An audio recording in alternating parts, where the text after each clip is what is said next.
ifino ipulu. Parhudong sa naligo hafa kumikalagyan. Dihi sa katapoy gwapo di kumanya. Wake up, get up, listen to the sound of the trumpets. Get up and go for it. Go to the house of the trumpets. Back then, we Pacific Islanders, we ventured into the vast ocean with the use of the pulu, the trumpet cell. It is one form of our communication.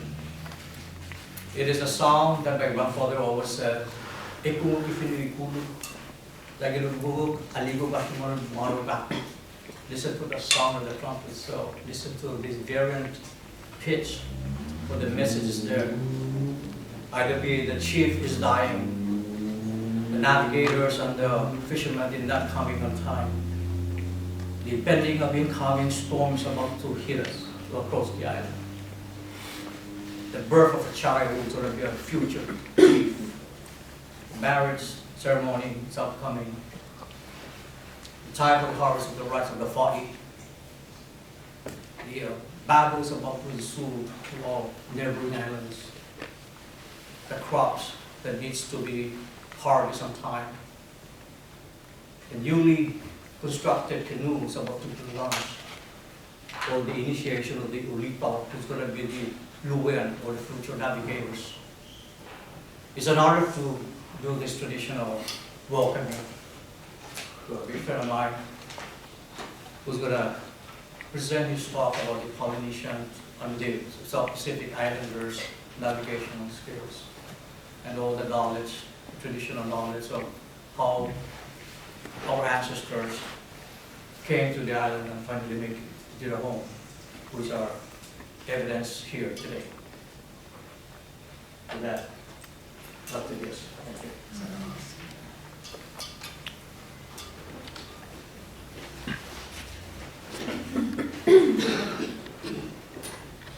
Good evening, everyone.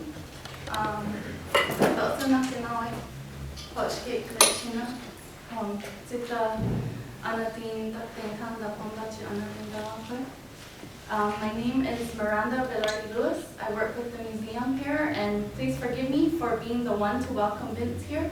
I'm not Coast Salish. I'm from the Zuni Pueblo in New Mexico, and my mother is from the Tlingit Nation of Alaska. And I'm privileged to live here in Suquamish. And it's also my privilege to welcome Dr. Vince Diaz, who is a friend of mine, and we battle it out in academia together and try to help. I don't fight her. No. I'm the wrong side. Together we fight with academia.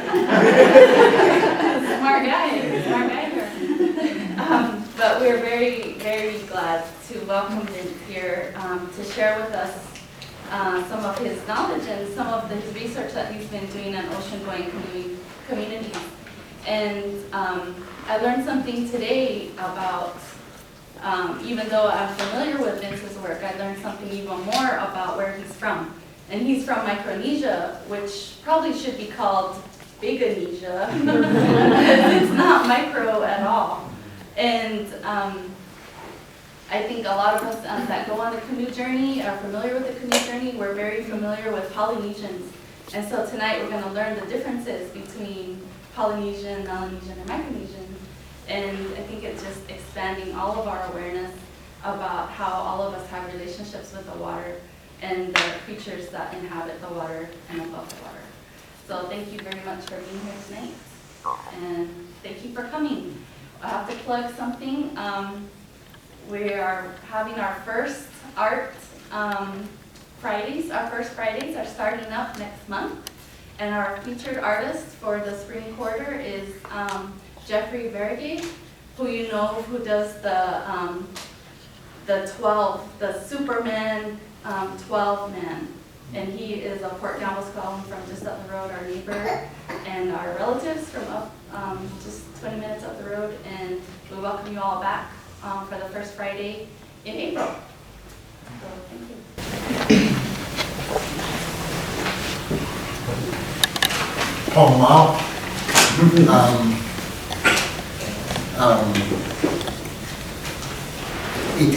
Diaz. I'm Penene Pompeko Ken Kausen Alkulo, and I'm Wayne Kichu. Kasalalia for, first of all, to the Suquamish of this beautiful land. This is a place I've been wanting to come to for a long time precisely because of travel journeys, and by the time I finish speaking, I think you'll see why, what kinds of connections we have. I want to thank the Suquamish Tribal Council. Let me make sure I have the names. Chairman Leonard Horseman and Treasurer Robin Segal. Members of the Suquamish Museum Board, the members of the Tribal Council, Director Janet Smoke. Did I say that right? That's a good name. Grant Administrator Joanne Joe. I especially want to thank Miranda for this opportunity. So this is actually, I really look forward to non-academic presentations. I know this is such academic series because in my experience it's actually with the engagement with non-academics that, well, let me put it this way, academics have a lot to learn from non-academics. And academics have even more to learn from native peoples. I think we know that, right? So it's a real pleasure to be here, especially because it's a non-academic native group.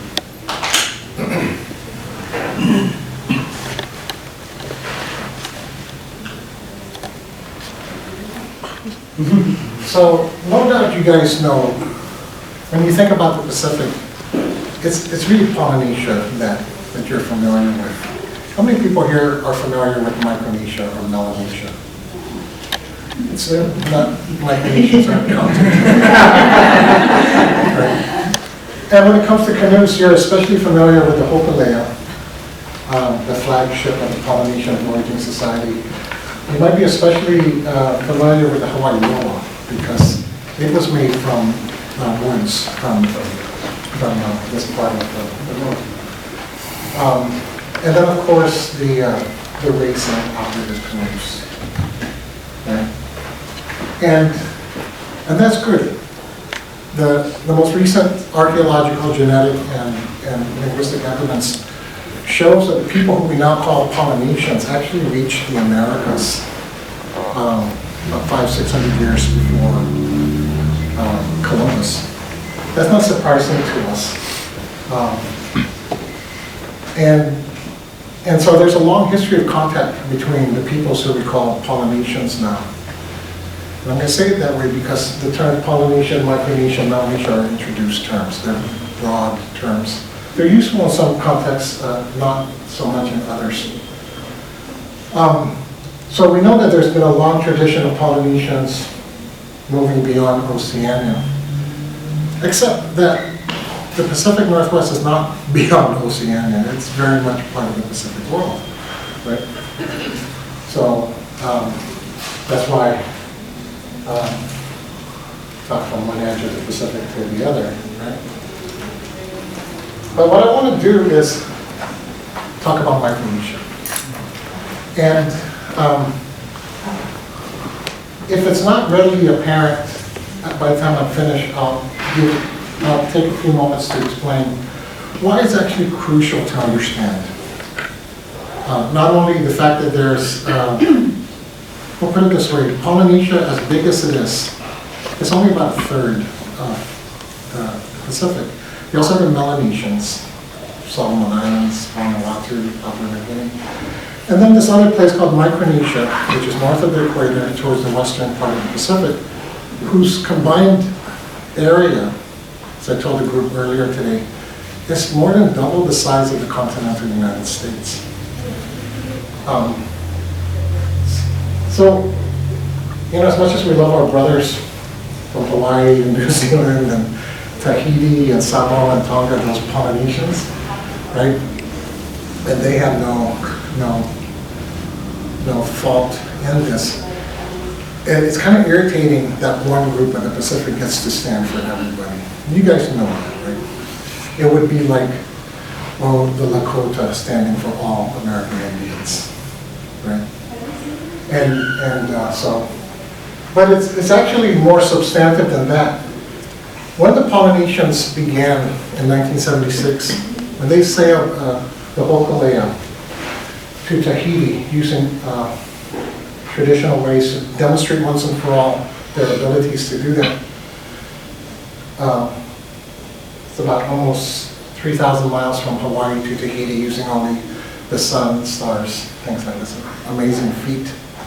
It was probably the first in 400 or 500 years that such a voyage had happened. It was actually navigated by a Micronesian navigator who had never left Micronesia. It's his first time to Hawaii. So he goes to Hawaii and he sails from Hawaii to Tahiti. Right? And the Polynesians are really good about acknowledging that. But the fact of the matter is he comes from a region called the Central Carolines and an island called Sarawak that is only part of a slightly bigger region where there's actually a lot of navigators. And it's in this place, in the smallest atolls, the smallest islands, that the highest points would be the trees. There's no hills, no mountains. These are those typical atolls, right, the small islands. It's here that a tradition that is about 5,000 to 8,000 years old continued unabated, never stopped despite 500 years of colonization. So it's a very special place, and everybody's indebted to them. So what I'm going to do today is actually tell stories about some of the things that a lot of us who come from other parts of Micronesia. I was born and raised on Guam. I grew up with these guys here. But I'm not ethnically Chamorro, the indigenous people. My father's from the Philippines. My mother's lineage is from one of the other Micronesian islands. The language that I greeted you with and identified my lineage and the hill where my family is from Pohnpei in Micronesia.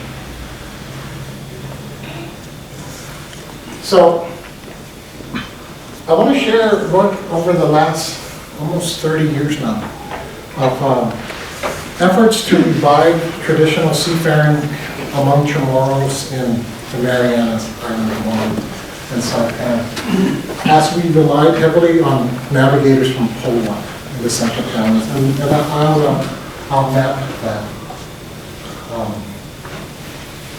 It was actually a race between the navigators from Polowat and the navigators from Sarawak.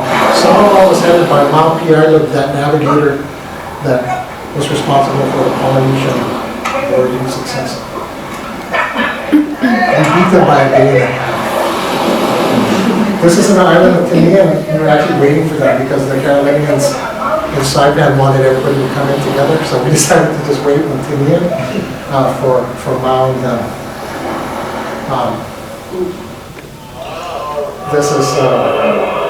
This is just off the entry to the reef to Napak village.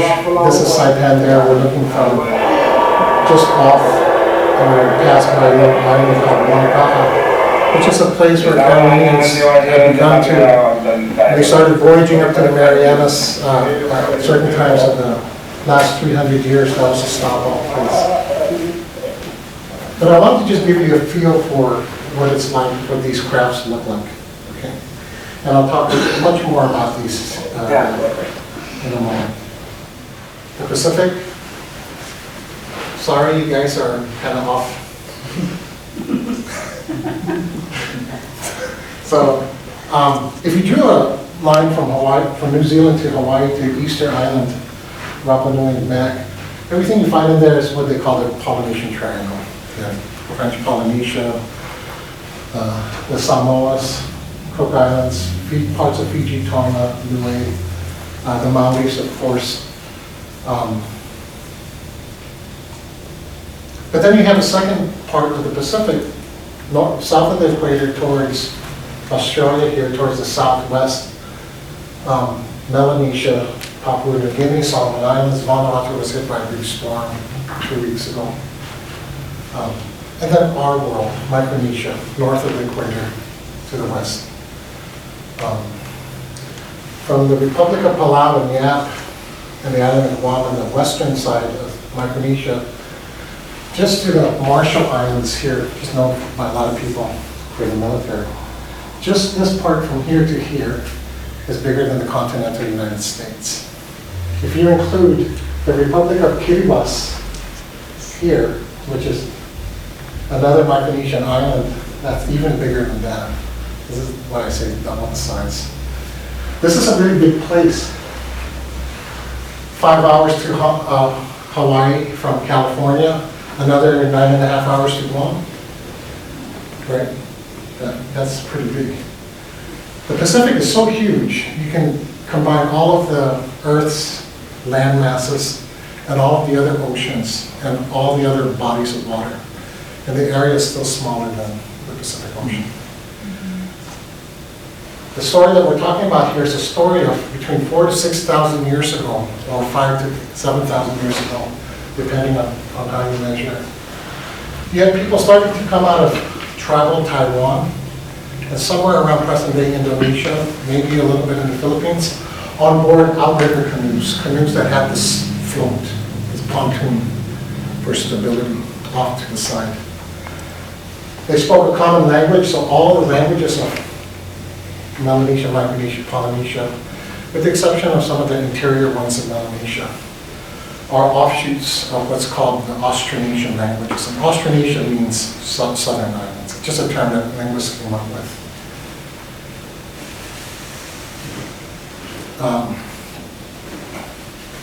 So 4,000 to 6,000 years ago, you had people on outriggers moving, and eventually they start settling all of the inhabitable islands. The youngest are actually the Hawaiians. They settled about anywhere from 1,000 to 1,500 years ago. It's really young. Right? American Indians here are 10,000 years plus. Right? You get older as you go this way. The Chamorro people, the Palauans and the Yapis, in the east and western edge of Micronesia have evidence of human settlement about 4,500 to 5,000 years ago. These peoples who spoke a similar language were seafaring peoples. And to make a long story short, it's in the Central Carolines, especially Polowa and Sarawak, right over here. And what's called Federated States of Micronesia today, that ancient tradition continues unabated. That's remarkable. And so when the Hawaiians wanted to revive their voyaging traditions, they went to us. Okay.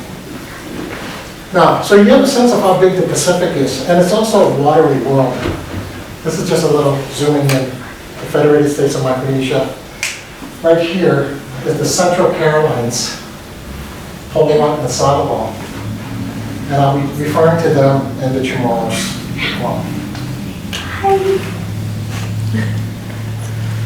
And be a little closer as well. Okay. Now, this is one of my most favorite maps. You'll recognize the Polynesian Triangle, right? Melanesia, Micronesia up there. I already said that there's compelling evidence that who we call Polynesians, they could have been from Rapa Nui, they could have been from Hawaii, they could have been from anywhere inside. Reach the Americas. That's both North America and Central America and South America. That's by about 400 years before Columbus, at the same time as the Vikings are coming over to the other side. But if you follow this map, this is the coincidence of outrigger technology and Austronesian seafaring peoples. So what that tells you here is that what we refer to as Oceania and the Pacific, and the Austronesians, the Micronesians, Polynesians, Micronesians, is only this part of that world. That this world goes all the way to Africa. Right? I mean, how dare they call us Micronesians? Okay. So you're talking about The same groups of people in island Southeast Asia travel Taiwan. You have pockets of Austronesian speakers who sail outrigger canoes in South Asia. The indigenous language of Madagascar is Malagasy. In grad school, I had a classmate who was from Madagascar, and I asked her if she was Malagasy speaking. She said, yeah, and I asked her what her word for sky was. She said, langet. That gave me goosebumps. Langet is what Chamorros use for sky. Across Micronesia, it becomes lang. By the time the Maoris become Maoris, it becomes rangi. By the time it gets to Hawaii, it becomes lani. Now, all of you know someone named Lani. Okay? It's the same term. The term, the outrigger, technology, the people are also coming in this direction. If you put this all together, you're talking about 4/5 of the globe's watery surface. Right? That totally messes up how we think, not only about ocean peoples, but about natives. This is a story of natives that built native identities and societies through travel. And that's really key. This opens, it's a game changer. So these are canoes from Madagascar and South Asia. And you would think it was from Oceania. There's also pockets of Austronesian outrigger sailing people on the African continent. That's our cousins, right? 4,000 to 6,000 years before there was even a Europe. I remember in high school, I went to John F. Kennedy High School. Right. And the history book at the time, I remember it very clearly. Quote, the world's greatest periods of discovery began in 1521 with Magellan. And Magellan is supposed to have discovered Guam, the first island to be discovered in the Pacific. Discovered, his fleet was lost. And if he had not stumbled upon the Chamorros, they would have perished. Do you remember the quincentennial, the 500th anniversary of Columbus? Remember how you all celebrated? Well, in 1992, right, that was the date. In 1992, the Japanese built a replica of one of Columbus's ships, and they sailed it around the world. And I don't know why Columbus didn't sail around the world. It was Magellan, right? And they actually stopped on Guam. And I remember this. I just finished my doctorate. I was teaching at the University of Guam. We went up to the cliff behind the old hospital, and we saw this replica Spanish galleon puttering. It was motorized. Do you remember that? I was in one of those ships. Was that? It was Dr. Diaz. I took a tour of the museum, and they told me exactly what we. I had already been studying the seafaring for about 15 years, but it wasn't until that morning, in 1992, when I was looking at it. And it was really surreal, right? It was really freaky. 1992, the Spanish galleon with a motor. And I thought, if they're going to do this for Columbus, you know they're going to do something like this for Magellan's 500th anniversary. Magellan's 500th anniversary would be in the year 2021. Do the math really quickly. In 1992, I remember thinking, if we start now, we can have a fleet of canoes ready to meet that replica void in 2021. And when I met my wife, the person who became my wife, I told her, one of the first things I told her was, well, by the way, about 17 years from now, I'm going to be arrested.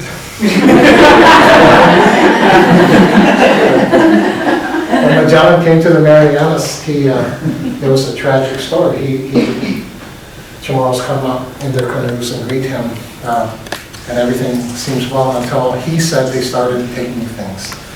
And so he gets pissed off and he sends a punitive expedition and kills a couple of people and burns the village down. Right, so I'm thinking, right, 500th anniversary of Magellan, right? We're taking the whole shit. To start the next 500 years off on a better. Anyway. But we don't need their ships.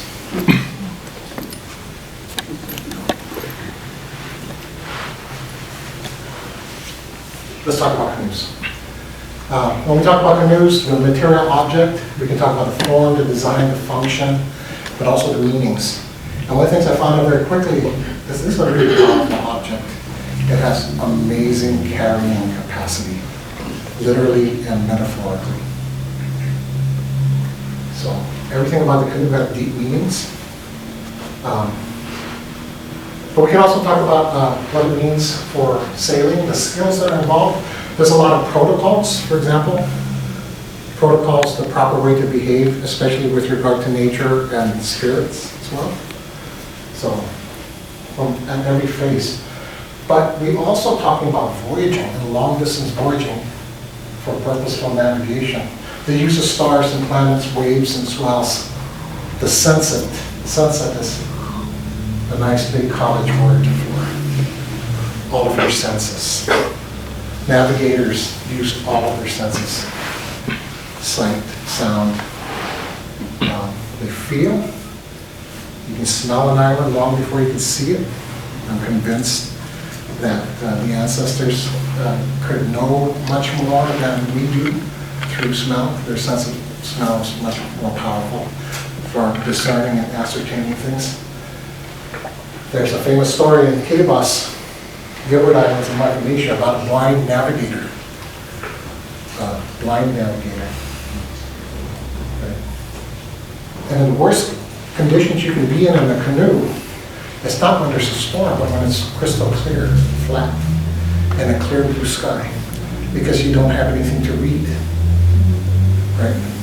And under those conditions, he could tell where he was by taking his testicles and putting it on the ground. You'll see that I do a lot of visual stuff, and we're working at that one.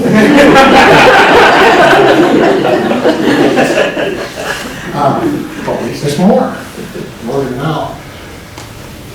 Even just in the protocols and the codes of behavior alone, from the process of felling a tree to the long-term project of taking care of a canoe, there's incredible carrying capacity as well. Deep, deep, deep stuff. Goosebumps.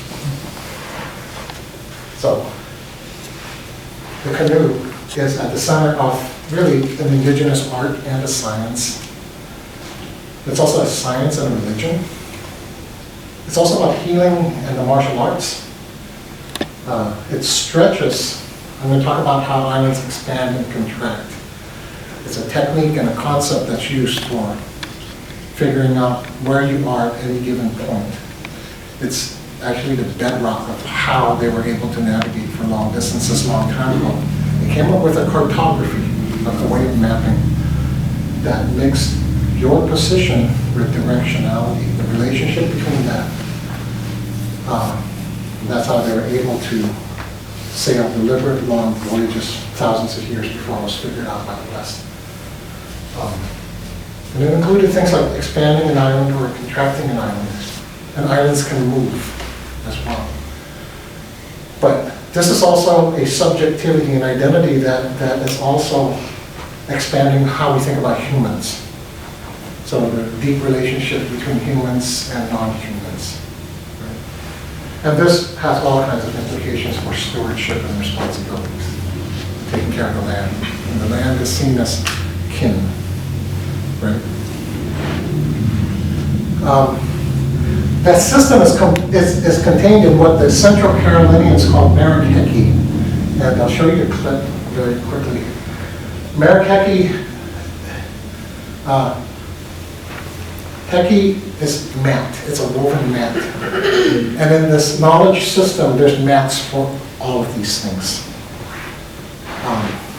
And it's truly encyclopedic in its vastness. So it means opening up the map for canoe building, for navigation, learning the stars, all of these kinds of things. But it also means opening up your heart. It's really wonderful gloss. So I studied with Solste. He was an amazing navigator from Polynesian, and then later with Manny, both from Polynesian. And I eventually became a member of their canoe house group, one of mine in Polynesian. But we also brought them to Guam, where they taught my students and other people who were interested. So a lot of the footage that I'm going to be showing is from that. By 2000, we built a canoe house at the Paseo, near the boat basin and the baseball field back home. And we christened it Utsazantasi Fachuman, which is a combination of Central Carolinian language and Chamorro language. Kind of like the important place where all the new spirits get together. This is probably the first canoe house in the Marianas in several hundred years. I want to, where's that, sacred vessels? Let me show you a clip from a documentary that Tina and I produced. The term Marikegi, which is associated with learning about navigation. Marikegi means unfolding the woven mat. There are mats for learning about the stars, mats for learning about building canoes. There are mats for building canoe houses. Marikegi also means opening up your heart. It means that a navigator will reveal all he knows to his student. To be a good navigator, we find someone who is expert in navigation. For me and Gino, our adopted fathers were great navigators. I'll come back to this image shortly. This is like a star compass. They start teaching me how many stars there are, the names of the stars, and different techniques of navigation. And I would talk to my uncle Rock. We would ask him to write it down. He doesn't want me to write it down. If you write a knowledge, it's not safe. Somebody can steal it from you. Can't be with when there's that. The same as locker is your brain. This is a man of I studied about navigation is different from my student today. We have some American custom, Turkish custom. My teacher before didn't like me to write and record what they teach me. That way we can memorize what we learn. But now they record and write what I taught them. Unfortunately, I think in this modern day, you're going to go to... well, let me go through this. So one of the first things you learn to become a Palu is a navigator, the map for Palu, is you need to learn Fu, which means stars, navigation by the stars. The stars are used for directional purposes, but they're also used for weather forecasting and also for divination. And the line between meteorology and telling the future is really thin. It's like, you know, you have astronomy and astrology. These are together. So you need to know your stars for not only for directions, but for the times, the seasons.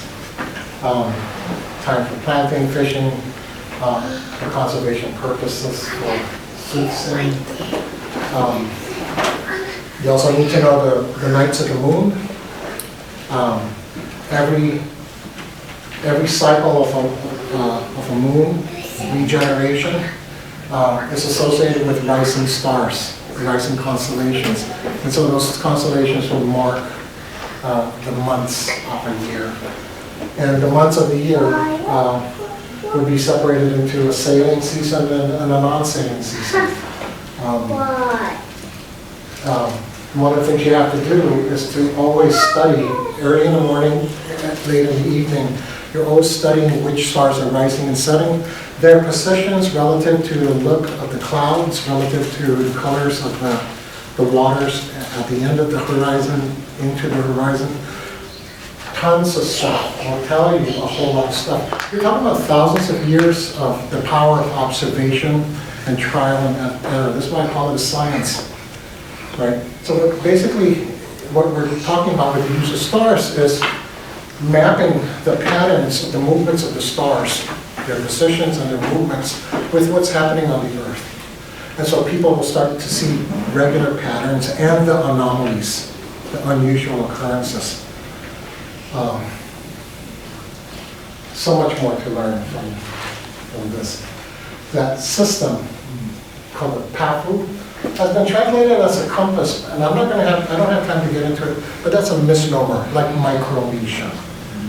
A compass is about cardinal directionality, north, south, east, west, and this idea of the universality and the naturalness of that.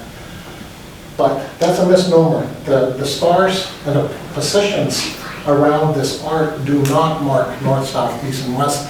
You don't even have you don't have equivalences of north, south, east, and west in the Western sense. The north, what the star that marks what the West would call the North Star, Polaris, it doesn't mean North Star, it means the star that doesn't move. And the stars, where they are is not the degrees around a circle, like a compass, but the stars mark the islands underneath where they rise and where they set. So stars mark things on Earth, whether islands or reefs or the budding of new plants or when the fish start spawning and that kind of stuff. That's what the stars mean. It's not about directionality or cardinal directionality. I don't have time to get into it.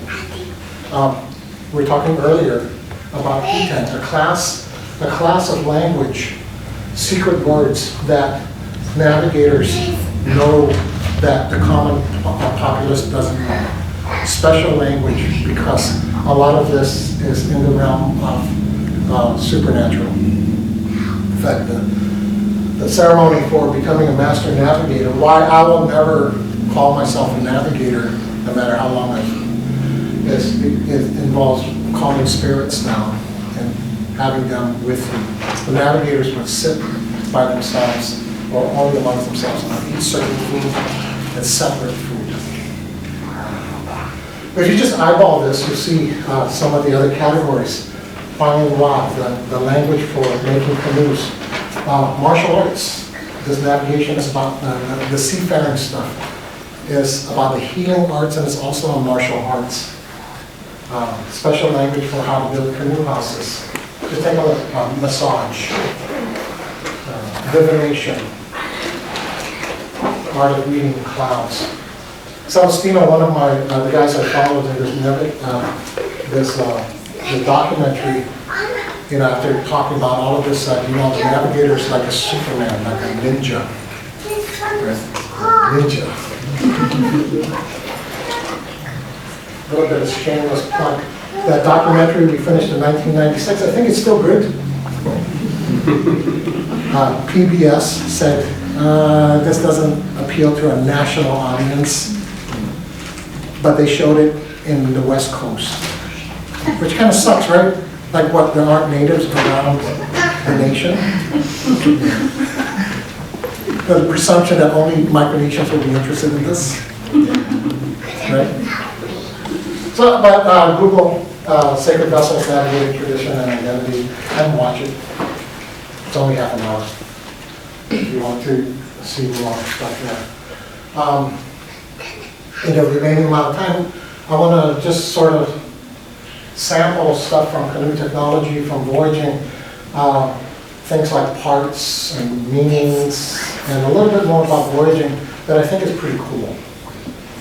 They're cool because they're very different. They're very radically different from how we think about space and relationship to space. These are game changers. I left Guam in 1979 to play football. And I saw that documentary about Hokulea going to Fiji, to Tahiti. That documentary was made in 1983, and I came really close to just quitting school and going there. Because I actually grew up in Guam, was also part Cameroonian, and didn't know about this. This is how Americanized we were. Right?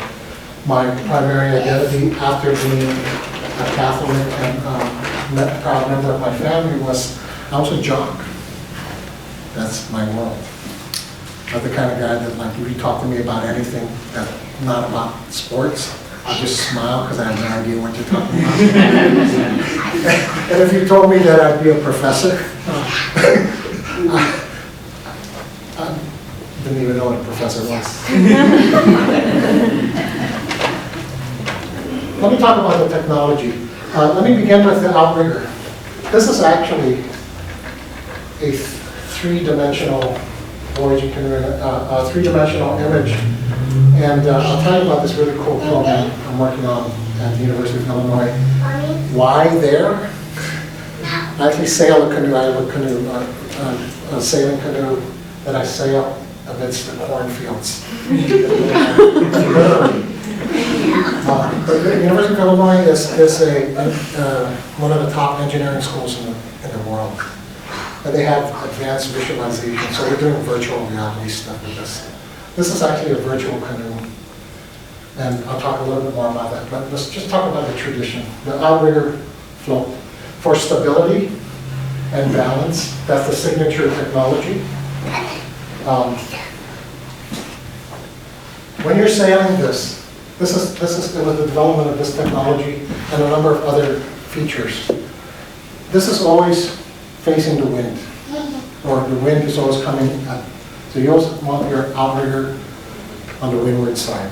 That means the sail, there'll be a mast, a sail configuration. The sail will open up opposite. Right, so the wind's coming this way. Now, because you always have to keep the outrigger on the windward side, to change direction, you don't turn the canoe over so the outrigger is on the other side. You just simply release the whole rigging system and shift it over to the other side. Then the front becomes the back becomes the front. So the other technology that we have besides the outrigger is symmetrical ends. So the bow and the stern become interchangeable. You're sailing this direction, the wind's coming this way. If you need to tack to go the opposite direction, you just release it, move it over there, and it goes that way. The other thing now, because we have an outrigger here, on the water it's going to cause drag. And it's going to force, as it's going this way, the drag is like if you put your hand in the water, that resistance, it's going to force the canoe to turn. What canoe builders did was build into, if we turn this around, let me see if I can do that. So,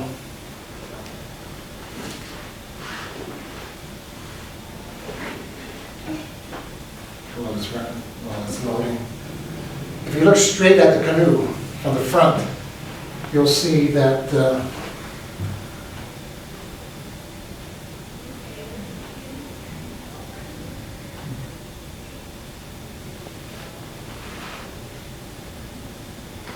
this is a scale model, and it also builds it in. It's not very clear here, but if you look at it straight on, one side is going to be more concave than the other. Is that right? Concave or I always forget. Convex. Convex is out. So one side is fatter than the other. Right? And that controls for the drag. It also, engineers realize this when they're studying this, that over here, and also over here, the cuts in the wood is also the same technology that will give you lift if you've got enough propulsion. Like the airplane wing, right? If you get enough propulsion, the difference between the air pressure, I sound like I know what I'm talking about, but I don't. But it's supposed to lift. Anyway, they actually lift. They lift. The polo navigators contend that they built flying canoes. Canoes that can fly high. And if we have time, I'll talk about that. because I believe it. And I don't think that they were pulling my leg, because it's in the design of that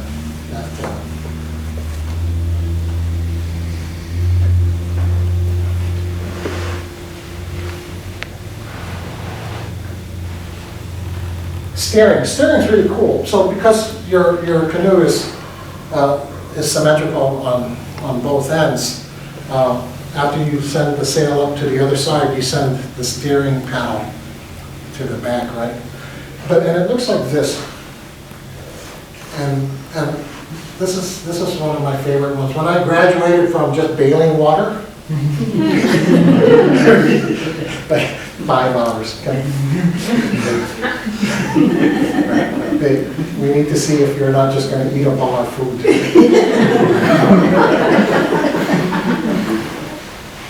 One of the ones that I really liked was the steering the canoe, and it works like this. Harapan di Melawi itu.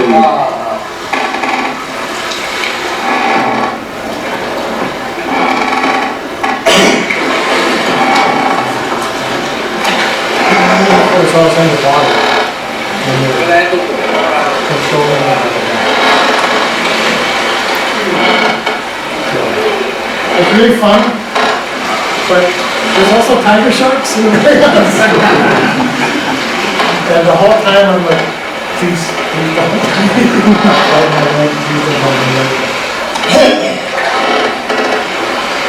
The other thing that I love about this clip is the sound, the creaking. There's such beautiful sound.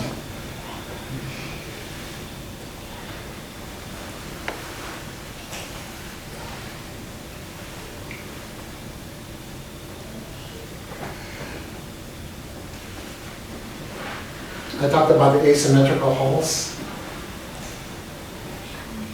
The sail. This is actually my canoe in Clinton Lake, Illinois. We're literally surrounded by cornfields. This is a man-made lake. It's big enough to sail. In fact, it's pretty big. But it's a man-made lake built to cool a nuclear power plant. That's what I got to work with over there. So the outriggers on that side, you can see the wind already coming from this way. And so basically, once you're ready to go, you're holding this line, the sheet. When you pull it in, you're capturing the wind. And when you capture the wind, what happens? So basically, I have a little clip. When I start pulling it in, it takes off.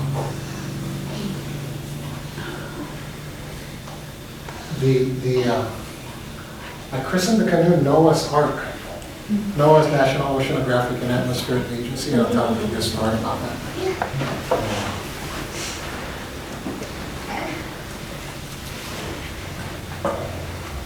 I described that process of taking the sail from one side to the other and moving it over. If I have time, I'll show you that. This is that scene in Saipan. The 3 canoes from Polawa, the 3 canoes from Sarawak.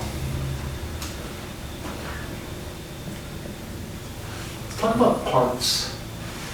You know what's really cool is the word for canoe in Central Carolina is wa. It's also the same word for blood vessels. And that's where you begin to understand the significance of this stuff. So like Celestino. Celestino's the first guy in his island to go to college. And amazing, articulate, really smart. Remember Noah, he said that the canoe is like the blood, like the arteries and veins that bring the blood through our heart and out. The canoe is the carrier of the life of the people. But across the Pacific, the canoe is also the people themselves. And we see this played out in all the different parts. So the canoes have all human parts, the eyes of the canoe, right? There are the man and the woman,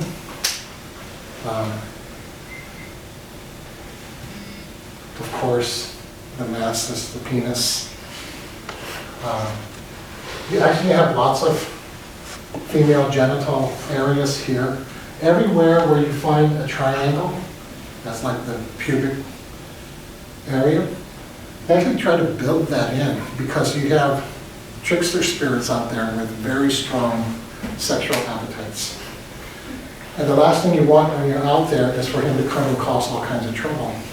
So they build in little triangular areas to trick him into thinking that's a pubic, a woman's vagina. And so it's like building in little roosting areas.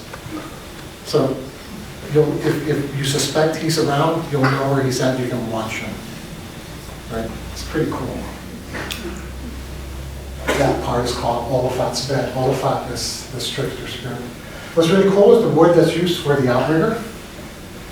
That is different from wood that's used, breadfruit wood. The wood for the outrigger also have medicinal qualities. And so if you're out there, right, they might send someone over and take some shavings and boil it. So the canoe is also a dispensary.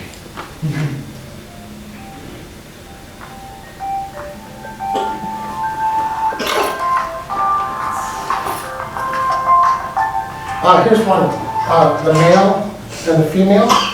So it's said that if it's lashed together and the proportions are correct, everything correct, this will be the sweet spot. That will capture the high performance for the canoe, right? The efficiency with capturing the wind. There will be a hum, and you're going really nicely. That idealizes how men and women are supposed to work together. When men and women are operating together properly, the canoe, the society is moving forward. Very nice.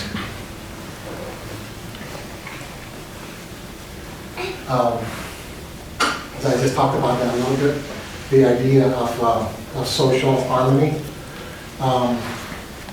All the work that's involved, from carving to the different tasks that's involved, have protocols, and that's about always making sure that spirits that are nearby, both benevolent and malevolent ones, are appeased or you're sufficiently protected from them.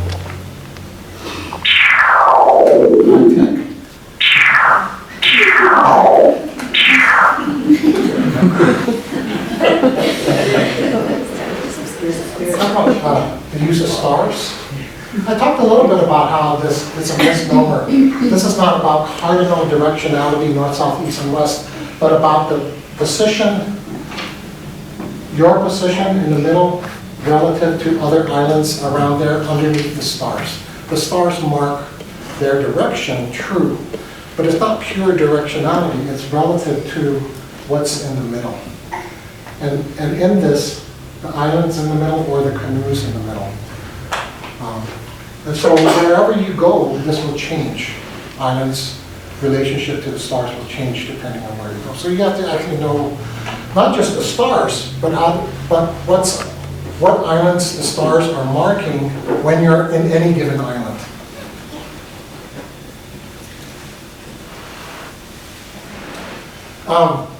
But you also have winds. The winds give you direction. Waves and swells, believe it or not, waves are associated with the rising and setting of stars. And so if you can't see the stars, if covered by clouds, for example, you could just, and you were particularly adept at reading waves, you know what direction you're coming from or going by the character of the waves. And that character of the waves would reveal itself in the pitch of the canoe, so you can close your eyes and just feel how it moves, but also the sound of the waves hitting the body of the canoe. The feel of the slightest currents, I already said this earlier, right? Balls on balls. And then smell islands. Total sensory requirement, totally embodied. One of the coolest things about this is called ETEC. ETEC literally means moving islands. This is the system that The nearest equivalent of this is the idea of latitude and longitude, which the West didn't really get and work out until the development of the chronometer and the clock in the 18th century. This was done thousands of years ago. This is the system that allows you to calculate how far you've gone from the last place that you knew in any direction. So you already knew the equivalent of latitude and longitude. But they didn't use that grid. It was not like that. What it was is a system of triangulation. I'm going to sound smart again. Check it out. It's a system of triangulation that uses 3 reference points. Let's say your canoe is here and you want to go to the islands that's over here, right? So you point your eye at the canoe and you head in that direction where that star is rising. This is actually the Big Dipper. In this latitude, this is about where 1 o'clock is where the Big Dipper looks like it's going to start rising. So you make for that destination island as you watch your origin island recede. And your origin island will be under another star. So you're not watching the destination stars, the origin stars, your island of origin. While you do that, you take a 3rd reference point, maybe an island that is under island. And as you go, you imagine it moving. The number of steps it needs to move to end up under the star where it should be when you're in the island of your destination. So, long story short, the first anthropologist to study this was David Lewis, and another anthropologist, Tom Gladwin. They both said when they thought about this system called ETAC, this triangulation, moving islands, they said, you know, this whole system is like the canoe stationary and the islands are moving all around it, which is really cool, right? A very different way to map space. So moving islands can move. This is a really important system. Another way for directionality is called Pukoff. And Pukoff is, simply put, is the inventory of the indigenous creatures to every island and their travel habits. So that's what you got to know. You need to know who are the native people of a given place and how they travel. And if you know that, when you meet any creatures out there, you know where you are. Right? So this was footage of a voyage we took in 2001 from Polynesian to the Marianas. And one of the first things we learned was a chant, and that the chants are also maps. They contain the stars and the creatures and all that stuff. And one of the chants that we learned had a line about looking out for the big fish. Ikalap. Ik means fish and lap, big, the big fish. And if you find the big fish, you'll be east of the Marianas. So in 2001, we took off from Magellan, the western side of the island, and we went north, and when we rounded Retidian Point, the northernmost point, we were exposed to the eastern waters. I remembered the chant, and I looked at the navigator and said, where's the big fish? You know, that kind of, what's up? Where's your fish? So this is off the eastern side, Tumon Bay, that's the northern part of the island. When we got around the corner of that, right, and we started meeting the swells from the east,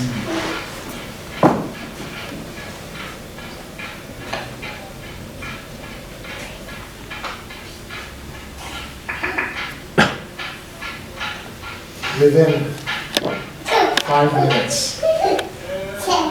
5 minutes.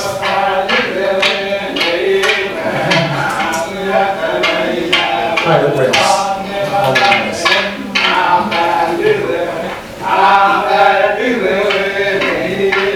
So of course, what do? I start whistling? And the guy said, don't do that. Because apparently, that's found out, one of them turned around and came straight at us. And these are bigger than our canoe. So like, there.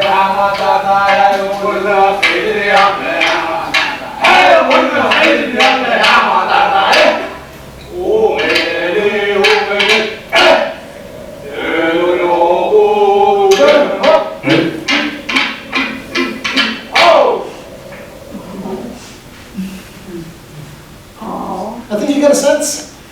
Lots of stuff going on here, lots of deep stuff, lots of stuff for us. Not so much to go back to the past, like go back to the past, but to reach back to the past for how to better live the next millennium. Okay. Oh, there's lots more there, but. Are there similarities in your study with American native canoes and the canoes from the Pacific Island? Well, I know that these guys here have this canoe journeys, and Hawaiians and Maoris come up for that, and hopefully you'll have a canoe from Illinois.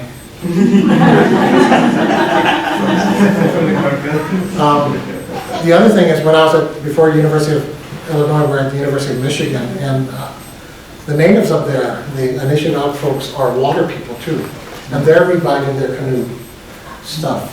And so in 2005, we actually had a project that brought some of the canoe builders and language people there, from the communities there up to Hawaii and Guam to meet the Polynesian Voyaging Society. They saw the Hokulea, they saw the Hawaii Loa, and then we took them to Guam. They met our guys there. So hoping to get that going again. So it was called Canoe Crossings.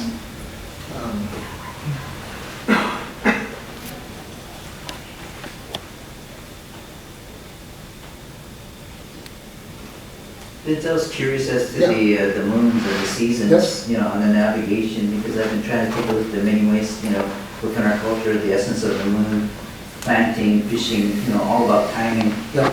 And it's not the same as the Gregorian calendar that they go by. I saw the number 16 months in there. Yep. That I didn't quite get the significance of that. Is that typically a cycle with that? Yes, it's, the traditional year is a 16-month cycle. The months are not evenly 28 to 30 some days.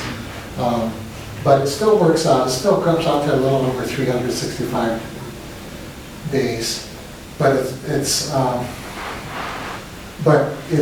roughly more or less that full cycle of the moon, corresponding with the rising of a new constellation.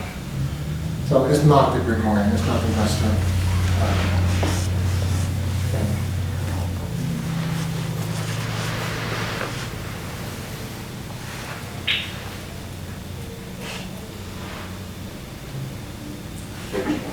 That was so that's their birch bark canoe. They're familiar? I haven't touched it.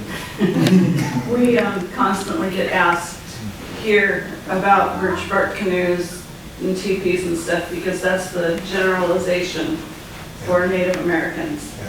And even when they've gone through the museum, gone through and seen everything and understand or learn that we're longhouse people made of cedar, and everything, they still want to see the teepee and the birch bark canoes. Does the birch bark really, and that's one of the things that like white society really took, right? Yeah, and then the feathers, the leather, and all of that, and they don't understand that there's 560 some tribes in Washington State alone. There's over 30 and 29 are, 37 tribes, 29 are federally recognized, and we're all different.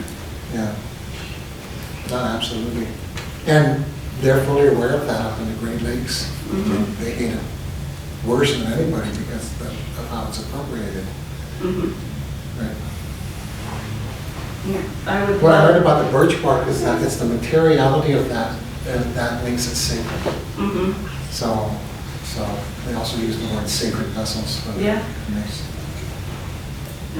What I'd love to see sometime is there's no way big enough but I'd like to see canoes from all over someplace so people can identify all of them from all the different cultures. So wouldn't it be cool about 6 years from now?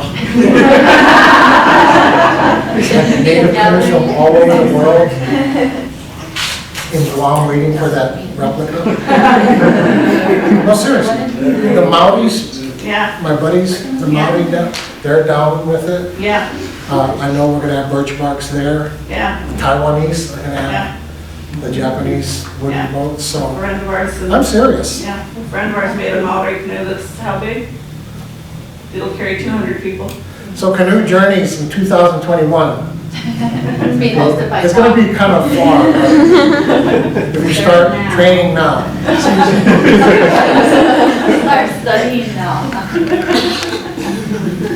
Well, it's possible, right? 2016, the Festival of the Pacific Arts, and all the Pacific Yeah. Islands are coming in. So in the Pacific, there's the big, every 4 years, the Festival of Pacific Arts.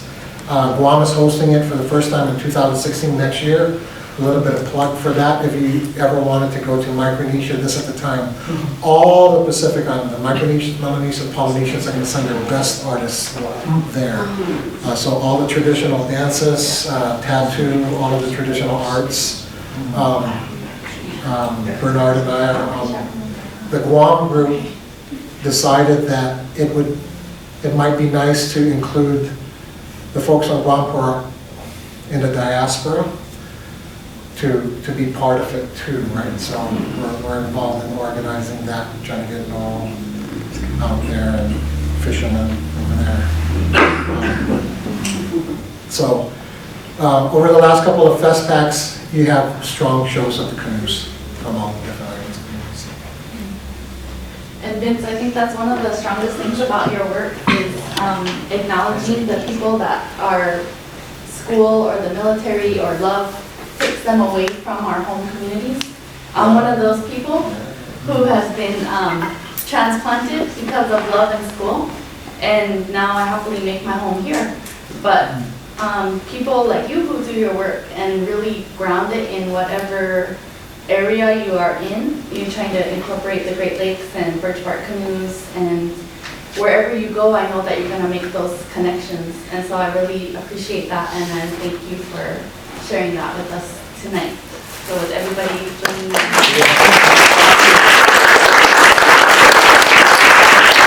I have to confess that I presented the stuff from Polowak and the Central Carolinas.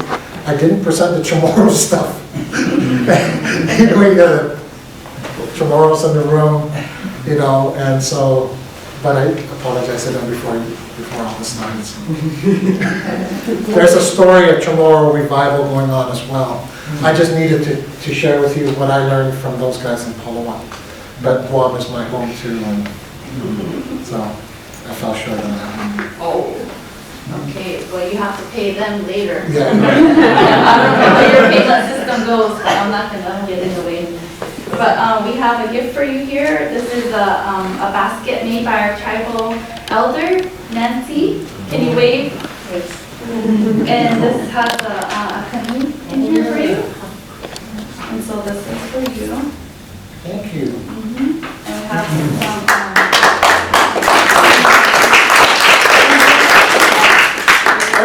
and I hope it makes it back for your lovely wife to have some too. Don't post that. All right, well, thank you all for coming. Thank you very much. Thank you very much. Thank you.